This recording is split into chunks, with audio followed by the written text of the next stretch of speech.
देवाधिदेव महादेव का पावन मास श्रावण मास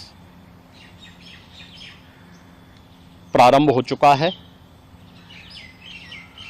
श्रावण मास की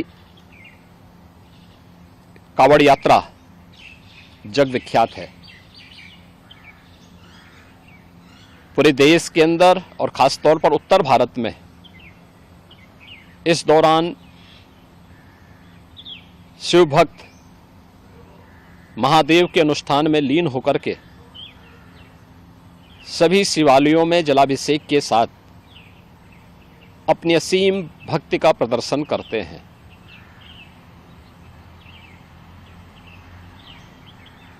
केंद्र और राज्य शासन ने मिलकर के श्रद्धालुजनों की सुरक्षा, उनकी सुविधा, उनकी सुगम और सुरक्षित यात्रा के लिए अनेक प्रबंध किए हैं।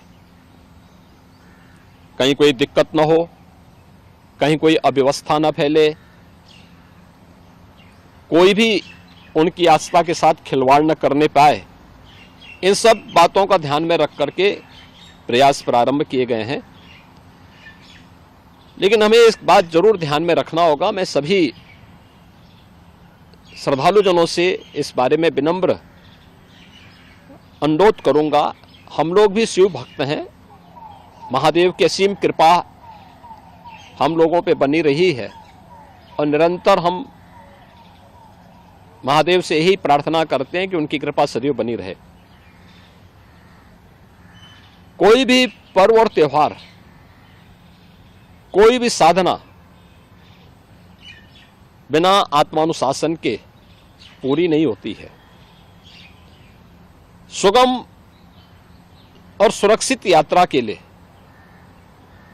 हमें न केवल अंतःकरण से बल्कि बाहरी रूप से भी उस पूरी प्रक्रिया के साथ लीन होना पड़ेगा। शिवो भूत्वा शिवम यजेत। शिव बनने के लिए शिव जैसी साधना भी चाहिए, उस प्रकार का आत्मानुशासन भी चाहिए, और तब यह कावड़ यात्रा न केवल श्रद्धा और विश्वास की प्रतीक के रूप में बल्कि आम जन के व्यापक विश्वास की प्रतीक बनकर के उभरेगी। जैसा कि इस समय हम लोग देख रहे हैं माहौल कि असीम श्रद्धा भाव के साथ जनता जनार्दन, समाज के अलग अलग तबके के लोग उनकी सेवा के लिए तत्परता के साथ कार्य कर रही है। और सरकार ने भी अपने स्तर पर न केवल बेहतरीन पेट्रोलिंग के माध्यम से, स्वच्छता के माध्यम से, स्वास्थ्य की व्यवस्था के माध्यम से शिविर लगा करके भी अनेक प्रयास प्रारंभ किए हैं और आवश्यकता अनुसार ड्रोन और हेलीकॉप्टर से निगरानी और पुष्प वर्षा की व्यवस्था भी इसके लिए की है। मैं सभी शिव भक्तों से अपील करूंगा कि देवादेव महादेव की ये कृपा हम पर बनी रहे।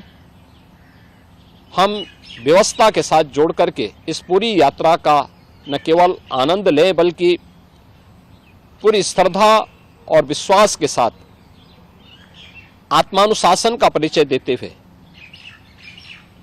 इस पावन श्रावण मास के कावड़ यात्रा कार्यक्रम को सफलतापूर्वक आगे बढ़ाने में अपना योगदान दें।